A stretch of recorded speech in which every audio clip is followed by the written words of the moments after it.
Halo Wan, Assalamualaikum. Selamat datang kembali di channel kesayangan kalian, Film Adrenalin. Tempatnya film yang mendebarkan. Gimana kabar inti Pak Dewan? Sehat? Oke, buat kalian yang memang lagi kurang sehat, semoga lekas berkesehatan Yowan. Amin. Kali ini kita akan mengisahkan film Ip Man 4 di tahun 2019.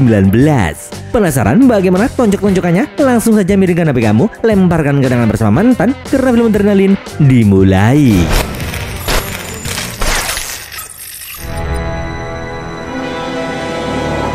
Bertahun-tahun telah berlalu setelah kejadian anak buah Frank membakar sekolah SD Cian. Inilah Ip Man 4.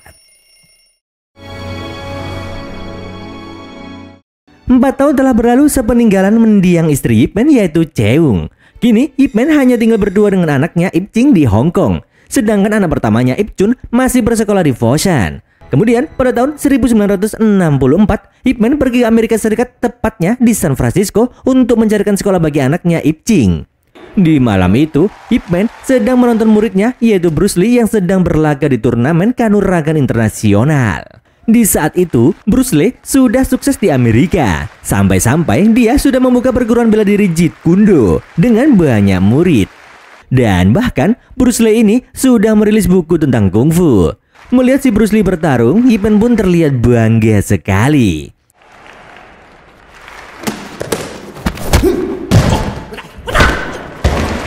Oke Wan, flashback sebentar ke 1 bulan yang lalu ketika Ip Man masih berada di Hong Kong.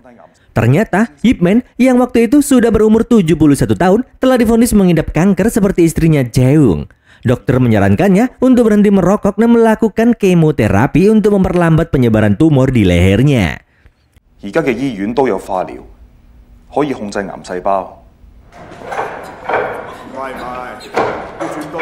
Suatu siang di perguruan Wing Chun, murid Bruce Lee yang juga seorang karyawan imigrasi bernama Billy datang jauh-jauh dari Amerika. Kesalahpahaman pun sempat terjadi karena Billy dan murid-murid Ip Man tidak mengerti bahasa mereka satu sama lain. Don't push me. Mereka berantem sampai akhirnya Ip Man datang menemui Billy, yang membuatnya langsung sumringah dan memperkenalkan dirinya.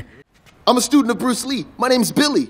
Ternyata kedatangan Billy ke sana adalah untuk memberikan undangan turnamen karate Bruce Lee di San Francisco kepada gurunya Ip Man. Sekaligus dia juga ngasih tiket pesawat, juga memberikan buku tentang kungfu yang ditulis oleh Bruce Lee. Ip Man pun menerima buku tersebut, namun belum bisa menerima ajakan Bruce Lee untuk menonton pertandingannya. Meskipun Ip Man mengembalikan tiketnya, tapi Billy tetap menitipkan tiket tersebut kepada murid Ip Man. Tell Bruce, maybe I have no time. Give this to Sikung. What? Sementara itu, Ip Ching yang sekarang sudah SMA sayangnya harus dikeluarkan dari sekolahnya karena sering berkelahi dengan temannya.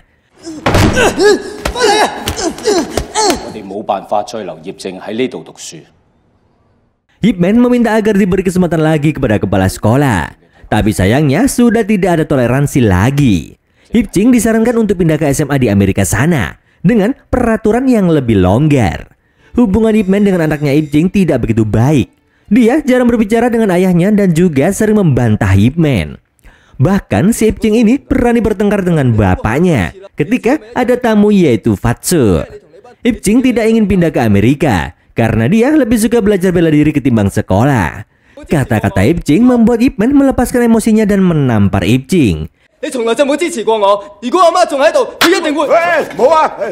Agar Ip Ching bisa sekolah, Ip Man menyegerakan kepergiannya ke San Francisco untuk mencari sekolah bagi anaknya itu. Ip Ching rencananya akan dititipkan ke Fatsu, dan Ip Man akan menelponnya setiap jam 10 malam dari Amerika sana.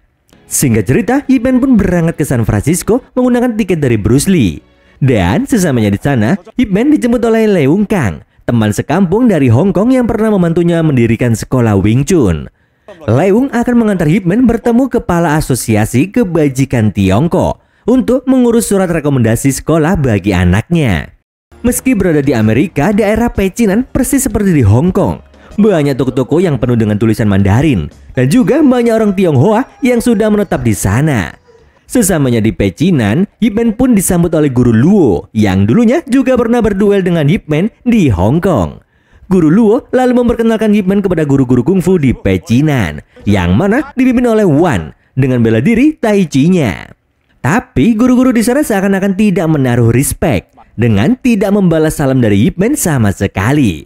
Ternyata mereka semua tidak setuju dengan sikap murid Ip Man yaitu Bruce Lee yang membuka budaya kungfu kepada pihak barat dan menerima bule-bule sebagai muridnya. Bahkan Bruce Lee sampai membuat buku panduan kungfu Cina dengan bahasa Inggris. 今次真係非常之多得過你。別着急謝我，你的徒弟李小龍還出了一本書，是這中華武術。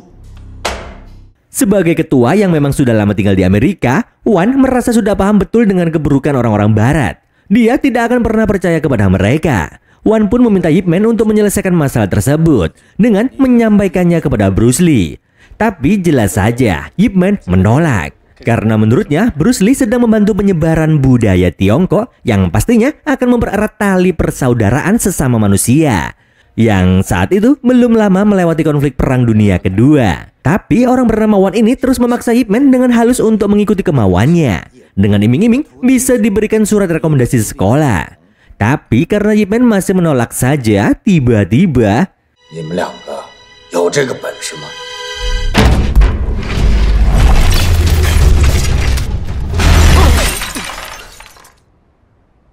Setelah kejadian itu, Ip Man diantar Leung ke penginapannya. Dan sudah jelas pertikaian tadi membuat Wan tidak akan memberikan surat rekomendasinya.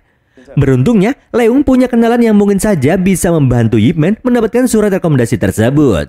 Seperti janji sebelumnya, Ip Man akan menelpon rumahnya setiap jam 10 malam. Tapi sayangnya, Ip Ching masih nggak mau ngomong dengan ayahnya.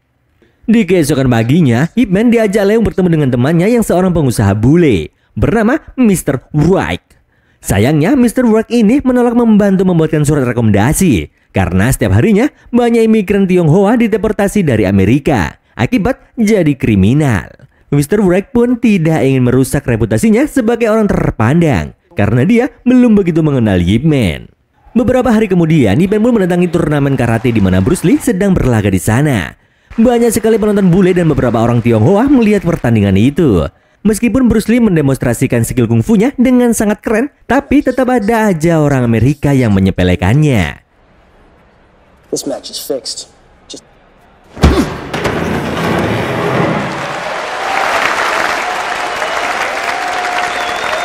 Setelah turnamen selesai, Bruce Lee mengajak Ip Man ngopi di warung sebelah. Mereka pun ngobrol-ngobrol sampai akhirnya Bruce Lee mengetahui kesulitan Ip Man dalam mendapatkan surat rekomendasi untuk anaknya pindah ke sekolah Amerika. Bruce Lee lalu berjanji akan menolong Ip Man melalui muridnya yang bekerja sebagai pengacara. Lalu tak lama kemudian murid-murid Bruce Lee pun datang termasuk Billy dan juga Hartman, seorang sersan kepala marinir. Di mana dia ini berniat untuk mengenalkan kungfu ke angkatan lautnya. Karena itu sangat berguna dalam pertarungan. Melihat murid-murid Bruce Lee, Ip Man pun merasa senang sekali. Ternyata apa yang diajarkannya kepada Bruce Lee selama ini tidak sia-sia. Dan tiba-tiba ketika sedang asik ngobrol, datanglah anak-anak karate bule yang tadi tidak mempercayai kemampuan Bruce Lee di arena. Mereka pun menantang Bruce Lee bertarung dan jelas Bruce Lee sangat senang ditantang oleh mereka.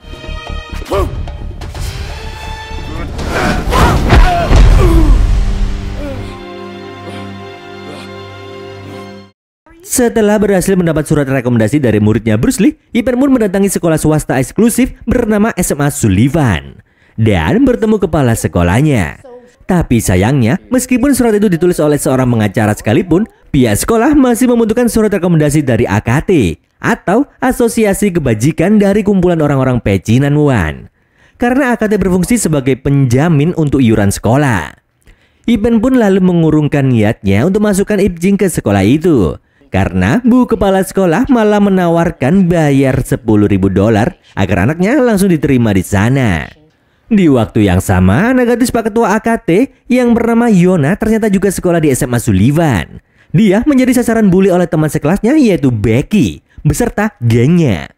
Mereka semua nggak terima jika Yona yang seorang imigran malah diangkat sebagai ketua cheerleader untuk kompetisi selanjutnya. Anak-anak bule ini ngebulinya bukan hanya omongan rasis doang. Tapi temen Becky, cowok-cowok imut yang suka keroyokan, ikut-ikutan ngebully dengan memotong paksa rambutnya Yona.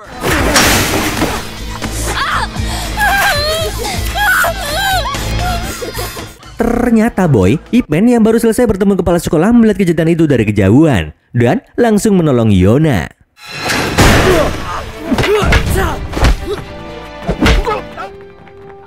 Di saat perjalanan pulang, Ip Man mendapati fakta jika Yona adalah putri dari Wan Chonghua. Begitu pula dengan Yona yang juga mengetahui jika Ip Man belum mendapat surat rekomendasi untuk anaknya. Ip Man pun lalu mengantar Yona ke rumahnya. Dan sesamanya di sana, Yona meminta ayahnya untuk membantu Ip Man membuatkan surat rekomendasi. Tapi Wan malah menampar Yona karena dia terlihat lusuh dan gak mau ngaku habis berkelahi. Ip Man lalu berusaha untuk menjelaskan apa yang sebenarnya terjadi. Tapi Wan mengatakan jika Ip Man tidak tahu apapun tentang situasi di sana, di mana orang Amerika selalu menyingkirkan orang-orang Cina, bahkan ingin menghancurkan pecinan.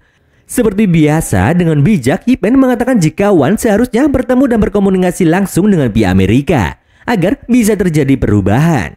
Wan yang merasa diceramahi oleh Ip Man pun hanya tertawa dan langsung menantangnya berduel 1 lawan 1. Ip Man pun langsung menerima tantangan tersebut dan pertarungan pun dimulai.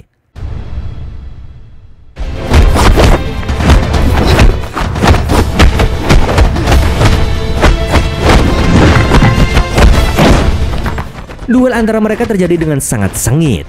Mereka berdua sama-sama terdorong beberapa kali. Tapi tiba-tiba terjadi gempa yang membuat mereka berhenti bertarung. Beruntungnya mereka semua tidak ada yang terluka. Sebelum pergi, Ip Man mengatakan bahwa seharusnya budaya kungfu Cina bisa mereka gunakan untuk merubah sikap rasis orang-orang barat terhadap masyarakat Tionghoa. Sesampainya di rumah, Ip Man pun kembali menelpon dan memberi kabar Fatso bahwa dia belum bisa pulang karena masih harus mencari sekolah untuk Ip Ching. Pagi harinya di markas marinir Amerika Serikat, Hartman datang membawa samsak Wing Chun untuk latihan prajurit. Hal itu ditujukan untuk mengajarkan pasukannya bela diri Wing Chun. Menurut Hartman, teknik Wing Chun sangat praktis dan dapat digunakan dalam pertempuran. Sebagai sersan 1 yang pangkatnya lebih tinggi dari Hartman, Barton yang sangat rasis menyepelekan bela diri Tiongkok. Barton memperbolehkan Hartman menggunakan boneka kayu tersebut di barak latihannya. Asalkan Hartman dapat menumbakan Colin, yaitu seorang master karate di marinir.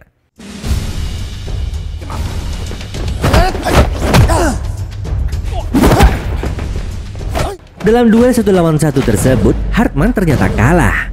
Kekalahan Hartman membuat dia dan pasukannya yang juga berdarah Tiongkok dihukum lari mengelilingi lapangan sebanyak 30 kali. Bukan hanya itu, samsak Wing Chun Hartman juga dibakar di hadapan mereka. Demi membela diri kanuragan Cina, Hartman yang belum patah semangat langsung menemui komandan unit untuk menunjukkan video pertarungan Bruce Lee, termasuk buku yang dia tulis. Beruntungnya, respon Pak Komandan sangat bagus dan gak kolot-kolot amat. Dia tertarik dengan kungfu dan nantinya para prajurit akan diajarkan bela diri Cina. Namun Hartman diminta untuk melakukan penelitian ke pecinan terlebih dahulu, agar dapat benar-benar memperkenalkan bela diri Cina. Barton yang juga ada di tempat yang sama semakin jengkel melihat keberuntungan Hartman. Apalagi dia diminta komandan untuk mempelajari bukunya Bruce Lee. Barton pun akhirnya menyuruh Colin untuk memberikan perhitungan kepada Hartman dan juga semua petarung kungfu Cina di pecinan. Sementara itu, demi membantu Ip Man, Yona membuat surat rekomendasi palsu lengkap dengan tanda tangan Wan ayahnya. Tapi jelas saja langsung disobek sama Ip Man. Karena itu nantinya malah akan memperburuk keadaan. Ditambah lagi, Wan pasti akan marah besar ke anaknya. Yona lalu merasa apapun yang dilakukannya selalu salah di mata ayahnya. Dia tidak boleh melawan anak-anak membuli di sekolahnya. Bahkan dia dipaksa belajar kungfu tai chi agar bisa tampil di festival musim gugur nanti. Padahal Yona lebih menyukai ekskul cheerleader. Cerita Yona ini membuat Ip Man berpikir kembali tentang sikapnya yang memaksa Ip Ching untuk tetap sekolah di Amerika. Padahal dia pinginnya latihan bela diri. Sebelum Yona pergi berangkat ke sekolah, Ip Man pun menyarankannya untuk meminta izin kepada ayahnya agar dia menampilkan kemampuan cheerleadernya di acara festival musim gugur nanti. Di sisi lain, dengan manjanya Becky menangis memutarbalikkan fakta bahwa Yona telah menyakitinya. Mendengar hal itu, emaknya yang gak terima pun langsung lapor ke suaminya, yaitu Edward, seorang pimpinan di bagian dinas imigrasi, untuk mengirimkan semua orang pecinan kembali ke habitatnya. Singkat cerita, festival musim gugur pun akhirnya dimulai. Hampir semua warga pecinan menghadiri termasuk Ip Man. Di tengah-tengah menonton, Hartman sedang merekam situasi sebagai bahan penelitiannya untuk diserahkan kepada komandannya. Yona juga mengikuti saran Ip Man untuk mengisi acara dengan penampilan cheerleadernya. Namun, Wan yang merupakan sebagai ketua AKT belum berada di sana Karena ternyata duelnya bersama Ip Man telah menyadarkannya dan dia akan menyelesaikan surat rekomendasi untuk anak Ip Man. Tapi tiba-tiba para petugas imigrasi yang dipimpin oleh Edward datang menangkapnya. Billy yang juga bekerja sebagai petugas imigrasi tidak bisa berbuat banyak. Sesampainya di kantor imigrasi, dengan semena-mena Edward menuduh Wan telah memberi izin kepada orang-orang Tionghoa yang menggunakan KTP palsu untuk tinggal. Malam itu juga dia memerintahkan bawahannya untuk segera menangkap semua anggota AKT di pecinan. Sementara itu di festival, Colin beserta teman-temannya tiba-tiba datang dan naik ke arena atas suruhan Barton. Colin menantang guru-guru kungfu di sana untuk bertanding dengan tujuan menunjukkan jika karate lebih baik daripada bela diri Cina. Semua orang di sana menyoroti Colin karena datang nyelonong dengan lancangnya. Guru-guru kungfu juga mulai tersulut emosi dan langsung maju ke panggung melawan Colin karena dia telah merendahkan dan memaki-maki budaya Cina.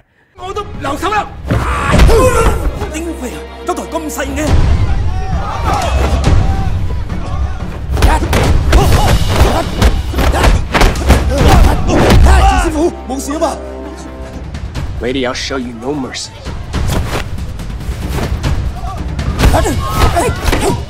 Dengan badannya yang besar berotot serta brewoknya yang cukup rimbun, guru-guru di sana dikalahkan dengan mudah oleh kekuatan Colin.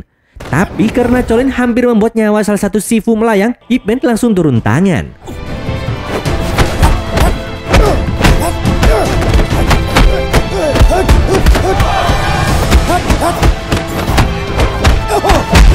Dengan pukulan super cepatnya, Ip Man langsung menggerayangi tubuh Colin sampai nggak bisa berdiri lagi. Sudah dapat diprediksi, kemampuan Colin bukanlah tandingan Ip Man. Bahkan Ip Man belum sempat menggulung lengan bajunya, yang menunjukkan tanda keseriusannya. Tak lama kemudian, kabar ditangkapnya Wan akhirnya sampai ke telinga Ip Man dan Yona. Mereka pun langsung OTW pergi ke kantor imigrasi untuk melihat Wan. Sesamanya di sana, Yona langsung memohon agar ayahnya segera dibebaskan karena tidak ada kesalahan apapun. Ip Man pun meminta bantuan Billy, tapi sayangnya Billy harus mengikuti perintah atasannya. Ip Man dan yang lainnya pun diperingatkan menjauh dari kantor AKT agar tidak tertangkap oleh Edward. Guru-guru bela diri yang sedang berkumpul juga diperingatkan melalui telepon. Ternyata Barton yang gak terima Colin dibuat babak belur datang ke sana untuk mencari Wan dan langsung menghajar semua guru bela diri tanpa tersisa. Is this your Chinese kung fu? Mendengar ada ribut-ribut dari telepon, Ip Man dan Leung lalu OTW ke kantor AKT. Sesamanya di sana, semua guru kungfu sudah terluka parah gak karuan. Lalu, mumpung petugas imigrasi belum datang, Leung dan Ip Man pergi mengamankan guru-guru kungfu ke dojo milik Bruce Lee agar tidak tertangkap. Sementara itu, Barton yang sudah mengetahui keberadaan Wan langsung menyambangi kantor imigrasi dan akan membawa Wan ke pangkalan marinir untuk membuat perhitungan dengan cara berduel.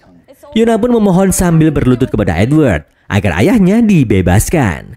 Karena semua yang terjadi saat ini hanyalah kesalahpahaman, buntut dari pertikaian Yona dengan anaknya Edward yaitu Becky. Melihat anaknya merendahkan diri sampai bertekuk lutut, Wan pun sangat marah.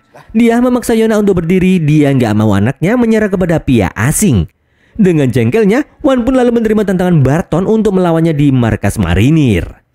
Sesamanya di markas marinir, Barton langsung memanggil semua prajurit termasuk Hartman untuk menonton pertandingan mereka. Pertandingan itu juga akan direkam dengan jelas untuk menunjukkan bela diri mana yang paling cocok digunakan untuk para prajurit. Lalu duel antara Barton dan Wan pun dilaksanakan.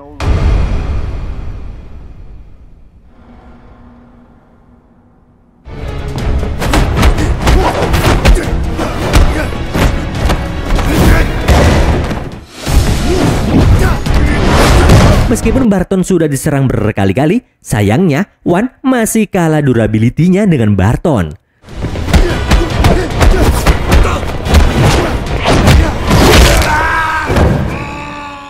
Setelah kakinya dipatahkan dan dipermalukan dengan dipaksa bersujud, Wan akhirnya dibuat pingsan lalu dibawa ke rumah sakit.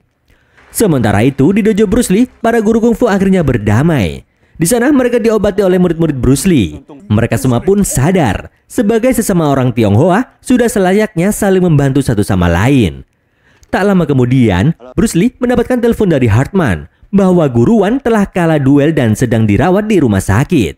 Ip Man pun bergegas menjenguk Wan, yang untungnya masih sadar dan terus ditemani oleh Yona. Melihat keadaan Guru Wan, guru-guru kungfu yang babak belur dan bangsanya yang selalu ditindas, Sebagai seorang Grandmaster Wing Chun, Ip Man pun harus segera mengambil tindakan melawan para penindas. Sebelum itu, dia kembali menelpon rumahnya dan ingin berbicara dengan anaknya. Tapi, Ip Ching masih nggak mau bicara. Ip Man pun akhirnya memberitahu Fatso bahwa dia sedang menderita penyakit kanker. Mendengar hal itu, Fatso pun sangat terkejut dan langsung memaksa Ip Ching untuk segera berbicara dengan ayahnya. Fatso mengatakan jika ayahnya telah divonis kanker dan sedang bersusah payah berangkat ke Amerika hanya demi mencarikan sekolah bagi anak bontotnya itu. Kabar tersebut langsung membuat Ip Ching tersentuh dan hanya bisa menangis saat berbicara dengan ayahnya. Di sisi lain, semua pengalaman hidupnya selama ini di Amerika membuat Ip Man mengetahui kesalahannya kepada Ip Ching. Dia meminta maaf kepada Ip Ching karena telah menamparnya. Ip Man juga berjanji untuk mengajarinya Wing Chun ketika pulang ke Hong Kong nanti. Setelah menelpon Ip Ching, Ip Man meminta Hartman membawanya ke markas marinir untuk membalaskan dendam Wan beserta guru-guru yang telah tertindas. Meskipun Yona sempat khawatir, tapi sebagai praktisi bela diri Cina, sekali lagi Ip Man akan melawan dan menghadapi ketidakadilan serta membela martabat bangsanya. Di keesokan harinya, Hartman membawa Ip Man ke barak prajurit saat Barton sedang memimpin apel pagi. Pidatonya pagi itu sangat-sangat rasis sekali. Dia terus menghina orang-orang Tionghoa maupun bangsa kulit hitam yang ada di pasukannya. Dengan arogannya, Barton mengatakan jika Amerika adalah negara supremasi paling kuat di bumi. Maka dari itu, semua pendatang harus tunduk kepada budayanya.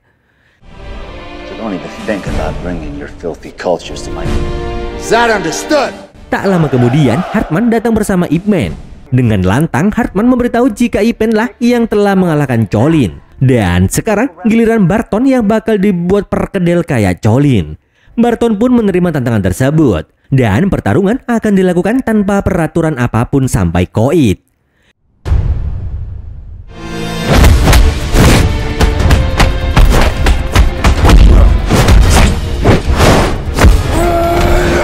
Ip Man yang semakin berumur mulai merasakan kekuatan dan kecepatannya yang mulai menurun. Belum lagi tangannya yang tremor dan penyakit kanker yang ada di tubuhnya membuatnya melamban. Barton pun terus menghina dengan rasis yang semua perkataan Barton didengar oleh prajuritnya. Yang mana perkataan tersebut sangat-sangat tidak pantas. Ip Man yang teringat dengan semua ketidakadilan pihak asing akhirnya bangkit kembali dan mengeluarkan semua serangan pamungkasnya kepada Barton.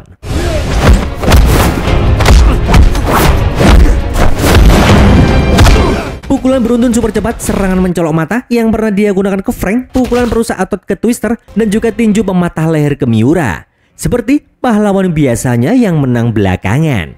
Ip Man berhasil memenangkan pertarungan tersebut. Semua prajurit di sana langsung bertepuk tangan dibuat takjub dan sangat respect dengannya. Sekali lagi, Ip Man berhasil melawan penindasan. Setelah itu, Wan pun akhirnya memberikan surat rekomendasi dan berbaikan dengan Ip Man. Tapi semua pengalamannya di Amerika membuat Ip Man mengurungkan niatnya untuk memindahkan anaknya ke sana.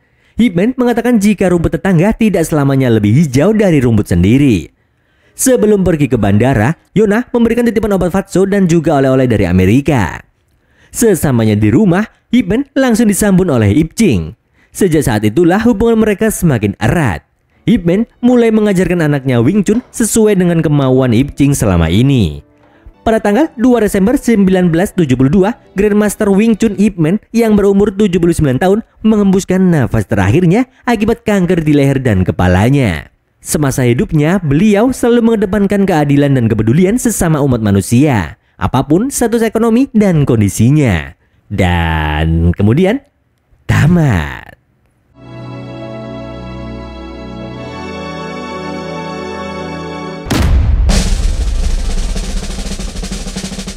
Seperti biasa kawan-kawan, buat ente yang pengen rekomendasiin Maman untuk mengulas sebuah film, langsung saja tulis di kolom komentar Yawan. Akhir kata, ada wewe nyulik anak tetangga, Maman mau OTW, dan sampai jumpa.